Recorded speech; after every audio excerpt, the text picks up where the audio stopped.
Mwanamuziki wa Bongo Flava Diamond Platnumz ameendelea kutanua mbawa kimataifa, ameendelea kupachika mizizi na ameendelea kuonesha kwamba yeye ni giant kwenye muziki wa Bongo, lakini pia kwenye muziki wa Afrika kiujumla, kutokana na movement ambazo jamaa amezidi kuzionyesha na hatua ambazo amekuwa akizionyesha kila siku kwenye muziki wake ambavyo amekuwa anafanya.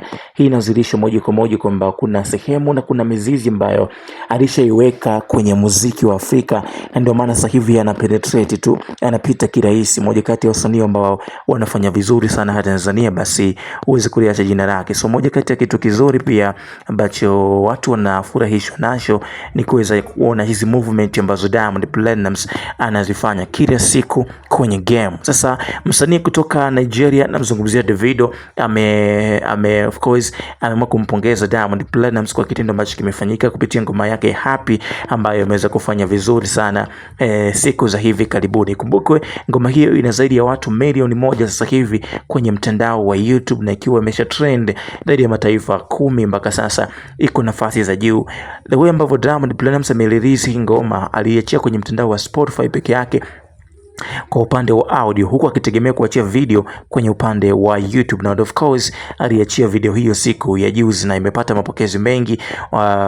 Trending zimekuwa kubwa kwenye mitandao na mapokezi yake yamekuwa makubwa sana kutokana na ukubwa pia wa hiyo ngoma. Mara ya kwanza kabisa, make sure una subscribe ili kuweza kujoin kwenye familia hii kubwa. Mimi naitwa Chris JR.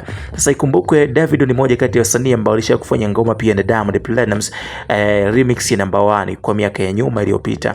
And this time around kila mmoja amekuwa kitamani kuona collaboration ya Diamond na Davido inakuja ku happen tena, kwa sababu kipindi ambacho wanafanya ngoma ile wote walikuwa bado kama vile wako kwenye cycle ya chini. Yani Diamond Platnumz anajitafuta, then Davido hakuwa kwenye moment ambayo yuko sasa hivi. Kwa hiyo kama watakutana sasa hivi kwenye ngoma, basi hope kwamba ngoma inaweza kawa noma sana, ngoma inaweza kawa huge sana. Sasa Davido alikuja Tanzania kwa ajili ya show yake kwenye moja kati ya tamasha ambalo aliweza kupewa mwaliko, lakini bad news ni kwamba Diamond Platnumz hakuweza kutokea, na watu wanajiuliza kitu gani ambacho kimeweza kupelekea Diamond Platnumz kuweza kutokea katika tamasha la Davido, huku wengi wakitoa hoja za msingi, lakini wengine wakiendelea kuzusha trending. Ishu kubwa ni kwamba Diamond Platnumz anahusika kwenye ubalozi wa kinywaji kingine, na kitu ambacho alienda kuzindua Davido kilikuwa ni kinywaji kingine. Kwa hiyo two different ambassadors hawezi kwenda kwa ajili ya kuweza kupromote kinywaji kingine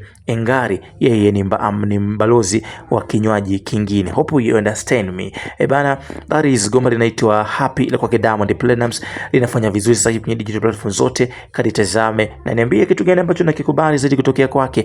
Davido pia anatokea Nigeria, mmoja kati ya wasanii ambao wanafanya poa sana, wamechagusa magoma na Davido, lakini Grammy mwaka huu amezikosa. Ilikuwa ni issue ambayo ilikuwa ina trend sana. Alichukua mnada kutoka South Africa, nazungumzia Taylor, na balaa lao lilikuwa ni kubwa kindoma noma. Ikaonekana ni moja kwa moja kwamba pengine wanachuki wa watu na hawazungumzi lugha moja baada ya Taylor kuweza kuondoka na Grammy, kwa sababu walikuwa wanawania kwenye kipengele kimoja cha tuzo.